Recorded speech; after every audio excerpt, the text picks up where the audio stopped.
Hi, I am back. Today I want to do my best books of 2020. Now, I read 36 books over 2020, which is actually the most books I've ever read in a year.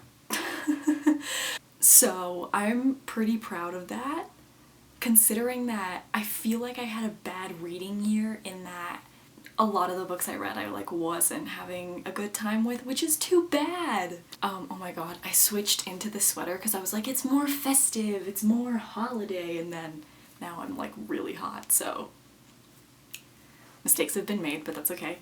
Anyway, so today I'm doing my best books of 2020, as I said, and it's kind of sad, but I only have like 1, 2, 3, 4, 5, 6, 7, I only have 8 books that I rated 4 stars or above out of 36. That's so sad. Like, isn't it? I feel like that's a little sad.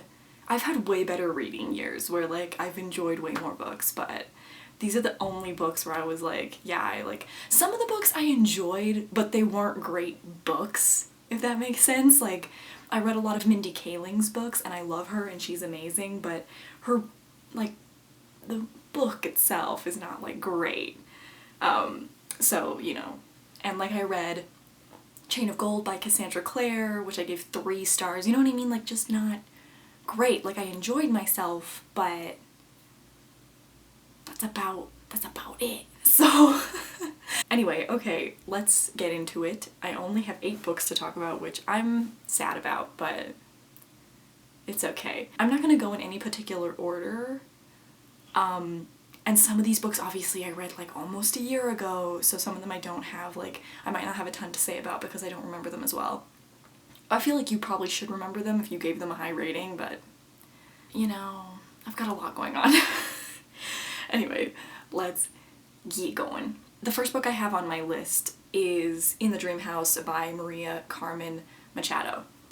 I really liked this book. It's a memoir. It's told in such a creative way, and it was fantastic and so enlightening, and I am so happy that I read it, even though it was like smack in the middle of finals when I got the audiobook.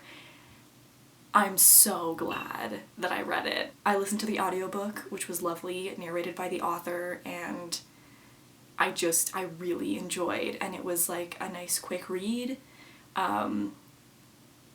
But yeah, it was perfect and I really enjoyed it. I gave 4 stars. And yeah, I know a lot of people on BookTube also have read that one and have given it like really good reviews, so I know that that's like a big one and is probably no surprise to anybody, but here we are. Okay, the next book on my list is Get a Life, Chloe Brown by Talia Hibbert. I read this book in the summer, audiobook again, and I loved it so much. Like, I'm gonna buy a physical copy because it was such a feel-good book, so much fun. Like, I had such a good time, and I just like, I don't know, I can't like sing this book's praises enough. Like, I love a good romance, and this one hit the spot. Like, it's really hit or miss with romance. Like, you're either really like jiving with it or like you're not, and this one was like perfect. It's probably up there with one of like my favorite romances I've ever read. It's up there with like Red, White, and Royal Blue by Casey McQuiston. It's like up there on my list of like best romance novels. Like, I loved it so much. What else to say about it? Like, Talia Hibbert's writing is so clever and fun and entertaining, and I just had such a good time. Like, I had such a good time. So, love that. I gave it 5 stars. I was so, and it was one of those books where after I finished reading it, my heart just like ached for it because I just wanted more, and I was like, I'm never getting any more. And then I read her second book, Take a Hint, Danny Brown. And I have had fun, but I didn't like it as much as Get a Life, Chloe Brown. I don't know, I feel like Get a Life, Chloe Brown set the bar very high, and I read Take a Hint, Danny Brown and was like, okay, like, this was fun, I had a good time, but like, you know, like, it's no Get a Life, Chloe Brown. Oh, I just had such a good time. I loved it so much. You should read it. That's probably another one I'm gonna be like forcing my friends to read. Just like I did with like Red, White, and Royal Blue. I was like, you have to read this, like, it's so good. I'm sweating. It's so hot in this huge sweater. But it's so festive and so, like, fun.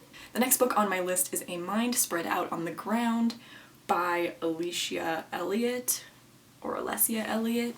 This is another memoir. I read a lot of memoirs this year, and I think it's one of my new favorite genres.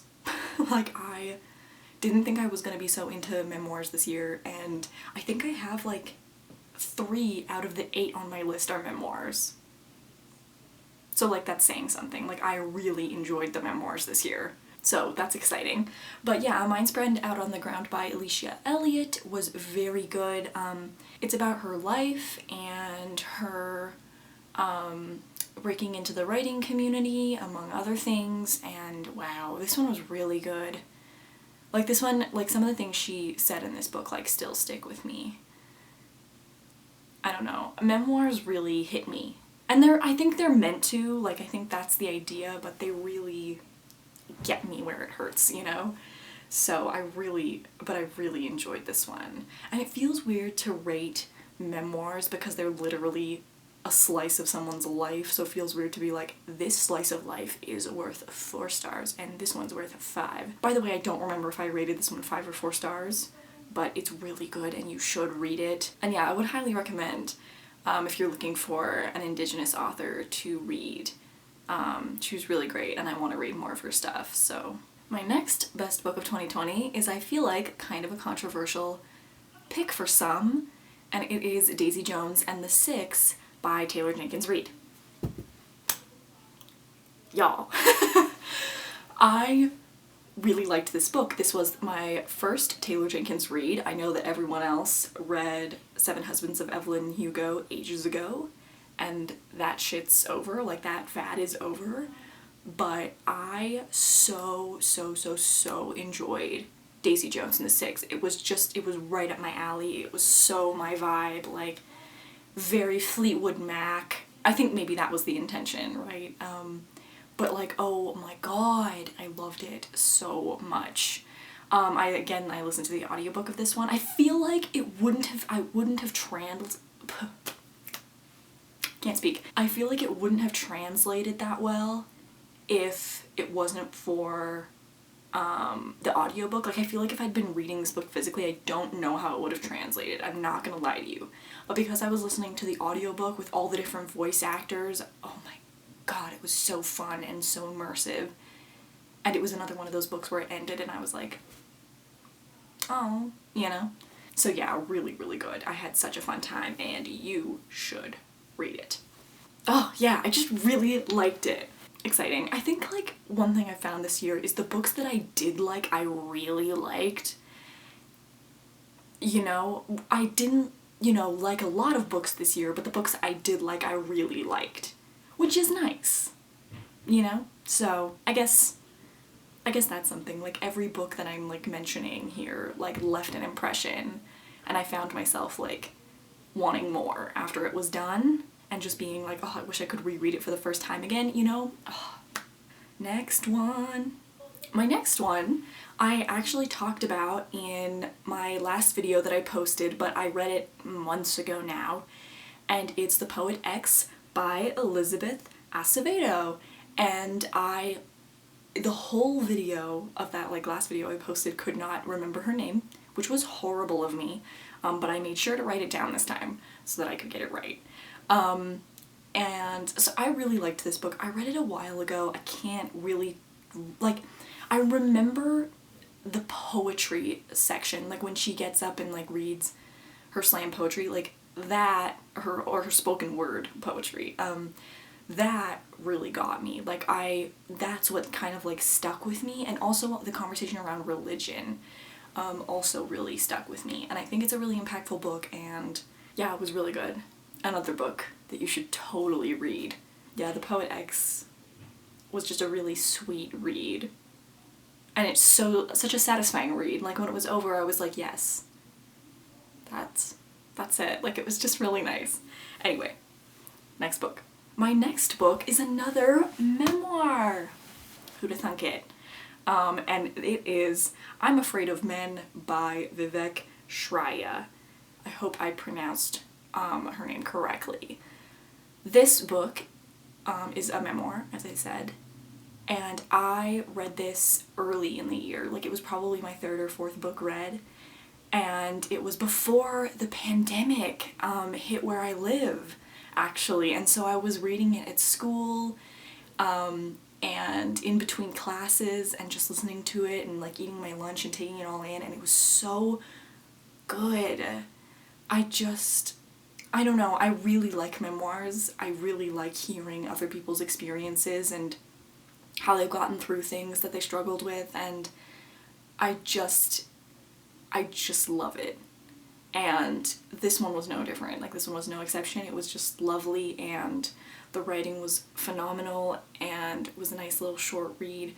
And I think if you want to learn more about the LGBTQ+ community or the trans community, you should read this one. This should be one you put on your list. I think it was really insightful and really lovely, and I just really, really enjoyed it. And I still think about it to this day. I kind of want to get my dad to read it.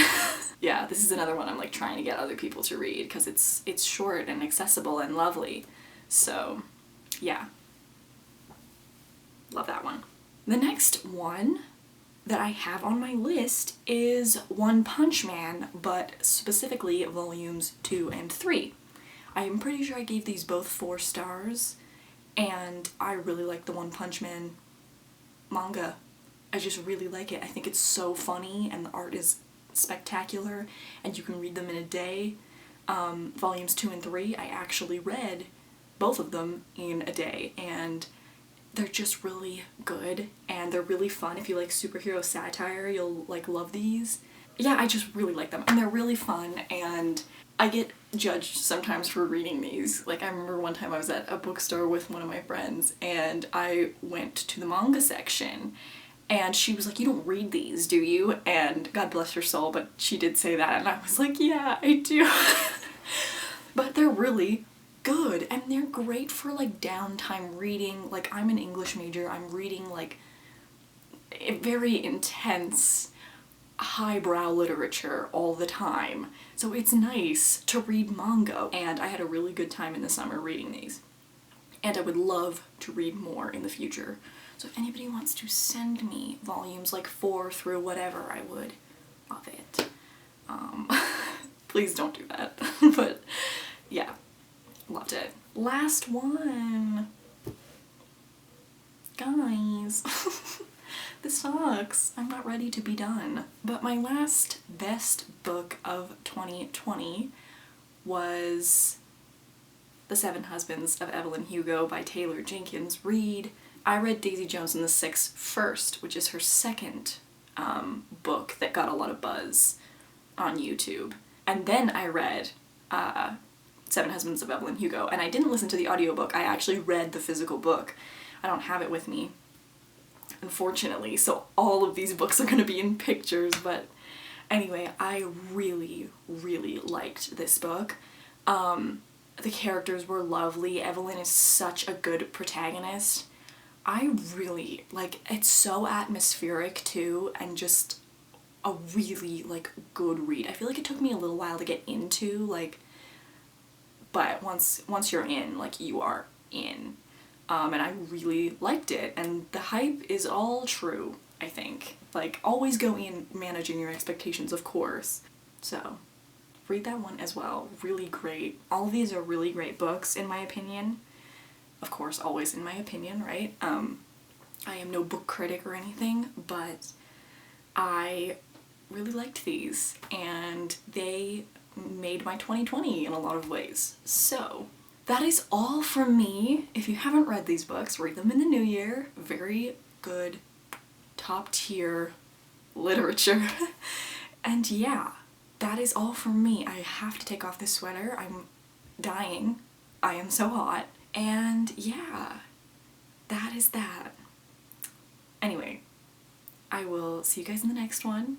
Happy holidays. And yeah, I'm finally done finals, so I'm really happy right now. And I hope you're doing well too. Alright, goodbye.